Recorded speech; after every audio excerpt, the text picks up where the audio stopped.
Some people still think when CNN says it's the most trusted name in news, the most trusted name in news, that's actually true because they said so. The most trusted name in news. I came across this article when I was doing another report the other day about the CIA's infiltration of the mainstream media in general.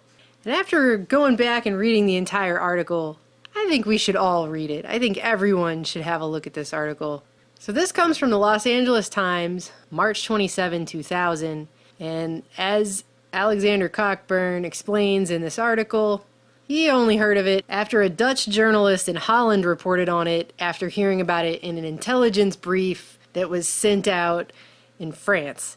So that's how this worked. Nobody in the United States was reporting on this article. Today's news is brought to you by Big Brother. A handful of military personnel from the 4th Psychological Operations Group based at Fort Bragg, North Carolina, have until recently been working in CNN's headquarters in Atlanta. An enterprising Dutch journalist named Abe de Vries came up with this important story in mid-February, and he remains properly astounded that no mainstream news medium in the U.S. has evinced any interest in it. Astounded. Really? I came across translations of de Vries' stories after they'd appeared in late February in Trouw, probably saying that wrong, but the foremost newspaper in Holland.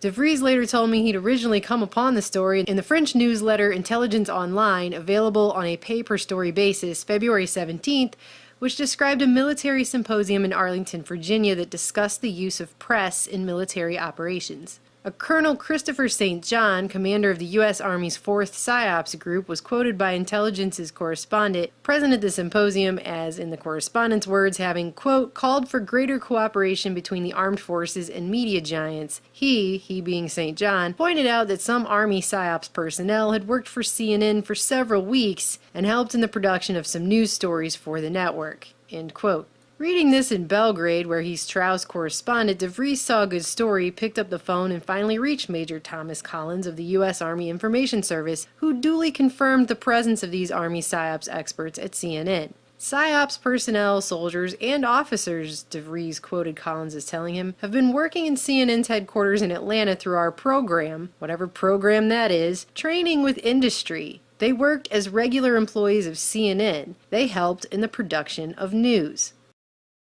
I reported this interesting disclosure in Counterpunch a couple weeks ago and made it the topic of my regular broadcast to AM Live, a program of the South Africa Broadcasting Company in Johannesburg. Among the audience of this broadcast was CNN's bureau in South Africa, which lost no time in relaying news of it to CNN headquarters in Atlanta, and I duly received an angry phone call from Eason Jordan, who identified himself as CNN's president of news gathering and international networks. Jordan was full of indignation that I had somehow compromised the reputation of CNN. But in the course of our conversation, it turned out that yes, CNN had hosted a total of 5 interns from U.S. Army PSYOPs, 2 in television, 2 in radio, and 1 in satellite operations. Jordan said the program began on June 7, just before the end of the war against Serbia, and only recently terminated at about the time CNN's higher management read Abe de Vries' stories. Naturally enough, Eason Jordan and other executives at CNN now describe the Army PSYOPs intern tours at CNN as having been insignificant. Maybe so. St. John, the commanding officer of PSYOPs group, certainly thought them of sufficient significance to mention them at the high-level Pentagon powwow in Arlington about propaganda and psychological warfare. Maybe CNN was the target of a PSYOPs penetration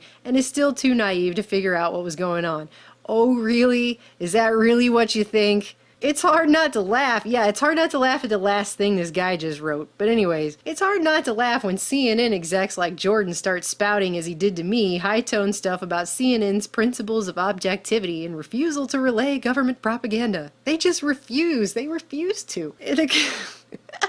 In the Kosovo conflict, as with other recent wars, CNN's screen was filled with an unending processing of bellicose advocates of bombing, many of them retired U.S. Army generals. Let's give the last word to the enterprising de Vries. Quote, of course CNN says these PSYOPs personnel didn't decide anything, write news reports, etc. What else can they say? Maybe it's true, maybe not. The point is that these kind of close ties with the Army are, in my view, completely unacceptable for any serious news organization. Maybe even more astonishing is the complete silence about the story from the big media. So for just one example of many, in July 1996, when we were all told a bomb went off at the Summer Olympics in Atlanta, directly across the street from CNN headquarters, we have had word now of an explosion at the Centennial Olympic Park, which, as you may know, is right outside of CNN Center. We actually were making our way through the park from CNN Center to get to this location when the explosion occurred. It was a very concussive. You could feel the explosion. I didn't see much smoke. Again, there was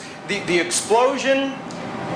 We didn't see much smoke, and there was no visible smoke after the explosion, so we're not sure of the nature of it, but it was quite loud, and then a very loud, very concussive explosion occurred, Andrea. Can you explain this explosion, Mark, how it sounded, how it felt? I know some people here at CNN Center felt it as well.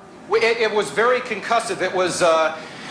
Okay, Mark, thank you. Mark McKay reporting to us from Centennial Olympic Park, which, as you know, is adjacent, actually, across the street from CNN Center. Just oh so coincidentally 10 days after the completely suspicious downing of TWA Flight 800, which their own Anderson Cooper, who by the way spent 2 summers, not 1 but 2, interning at the CIA before he decided, oh, I'm going to become a reporter instead, and said that TWA Flight 800 was actually shot down. Back in July 17th, 1996, when TWA Flight 800 was shot down off the coast of Long Island off New York, killing all on board. Only to come back from commercial break and say, oh, the government said it was a fuel tank explosion. Before I do, I just want to correct something I said regarding the plane crash. Earlier I said that today was the anniversary of Flight TWA 800 crashing off the coast of Long Island in 1996. I believe I said it was shot down. Obviously, the government said it was a center fuel tank explosion, though some people had indicated they saw a rocket. There's no evidence of that. When that same CNN was one of the first media outlets to jump on board with the erroneous claims that the Olympics bombing, which again was perfectly timed to deflect all public attention and scrutiny away from TWA Flight 800, blowing up mid-flight and killing all 212 passengers and 18 crew on board, to the point that even on the monument to those people's deaths, they say that the cause of the explosion is disputed. When they declared that the bombing was perpetrated by AT&T security guard Richard Jewell, who underwent a baseless trial by media for which CNN was later forced to pay Jewell an undisclosed monetary sum in court